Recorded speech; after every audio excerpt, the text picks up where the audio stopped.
3 नाश्ते और एक दाह। हर जुमेरात की सुबह ठीक 8:30 बजे वो आता था। सलीम चाय वाले की दुकान पर हल्की सी भीड़ होती। मजदूर जल्दी जल्दी चाय खत्म कर रहे होते। दफ्तरी लोग बस का इंतजार कर रहे होते।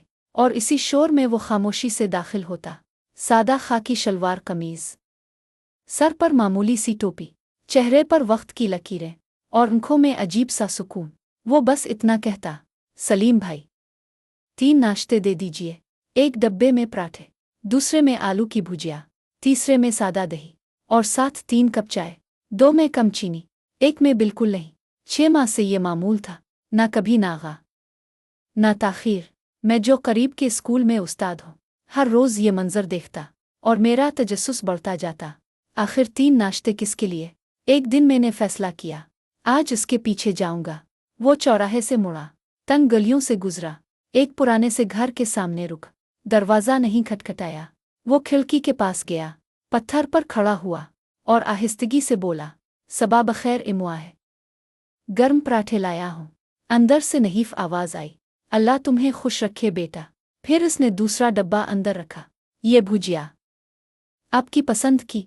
तीसरा डब्बा दही, फिर 1 कप बगैर चीनी की चाय, ये तुम्हारे लिए। डॉक्टर ने मना किया है ना? अंदर से एक नर्म आवाज़ आई, शुक्रिया। और फिर वो खुद तीसरा कप हाथ में लिए इसी खिड़की के पास खड़ा हो गया। 3 लोग, एक खिड़की के पार, एक खामोश चाय। मैं हैरान रह गया। हिम्मत करके दरवाज़ा खटखटाया। वही शख्स सामने आया।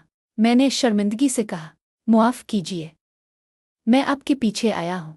वो मुस्कुराया, आइए खुद देख लीजिए। अंदर एक छोटा सा आंगन था। एक तरफ इसकी बूढ़ी माँ, जिनकी बीनाई जा चुकी थी, दूसरी तरफ इसकी बीवी, कमज़ोर मगर मुस्कराती हुई। इसका नाम आरिफ था। इसने बताया, 7 साल पहले एक जुमेरात के दिन मैंने उन्हें छोड़ दिया था। कारोबार नाकाम हो गया था, कर्जे चढ़ गए थे। मैं रिस्क की तलाश में शहर चला गया। पहले खत लिखे, फिर खामोश हो गया। 4 साल मैं वापस न आया। माँ की आंखें चली गईं, बीवी बीमार हो गई और उन्हें मेरे पैसों की नहीं, मेरे वजूद की ज़रूरत थी। एक दिन इसे एहसास हुआ और वो वापस आ गया। मैंने उनसे वदा किया, चाहे रोटी नमक खाएंगे मगर साथ खाएंगे। तब से हर जुमेरात वो 3 नाश्ते लाता है।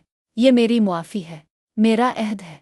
इस दिन की याद है जब मैंने उन्हें छोड़ दिया था। अब हर जुमेरात हम तीनों एक साथ चाय पीते हैं। माँ की कम चीनी, बीवी की बगैर चीनी और मेरी सबसे मीठी, क्योंकि अब वो उनके साथ है।